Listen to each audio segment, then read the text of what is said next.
This was sent to CornyDriveThru at gmail.com from Andy in Liverpool, England. It would appear, at least at the time of typing, that the three most talked about men in wrestling right now are Brock Lesnar, CM Punk, and Roman Reigns. Would you say it's a mere coincidence that all three are, quote, Paul Heyman guys?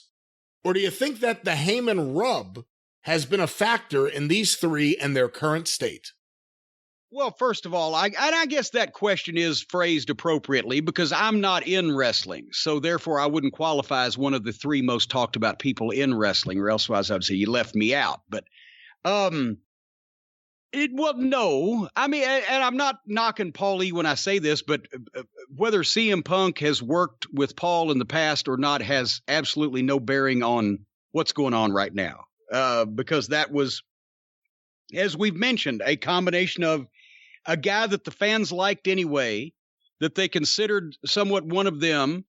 They like on a personal basis. They knew he was getting jacked around in the WWE when he was there before, from the pipe bomb promo to the getting re-signed for a contract, then coming back and getting buried. Remember, they had Kevin Nash powerbomb him when he was the hottest guy in the business, and that cooled him right off.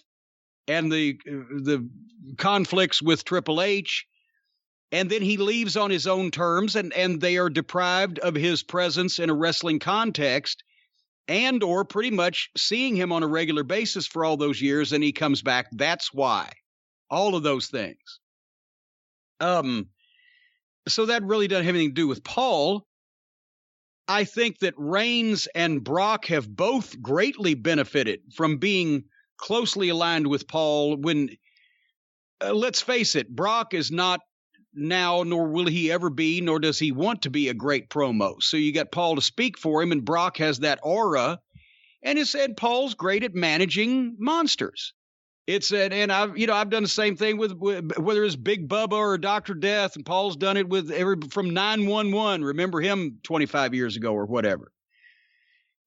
With Roman Reigns, I think he's benefited more from getting tutored probably by Paul on little things in his matches or in his presentation, but he's been a pretty good promo, and now and Paul's probably had more say and more to do with his material since they've been together, which Reigns' material in the past suffered. So yes, you can say that he's had a positive impact, and when he worked with Punk, I mean, sure it was positive also, but very little to do with Punk being as hot as he is right now. And he has helped Reigns and Lesnar in a couple of different ways, but they, at the same time, he was starting with great material to work with. So there you go.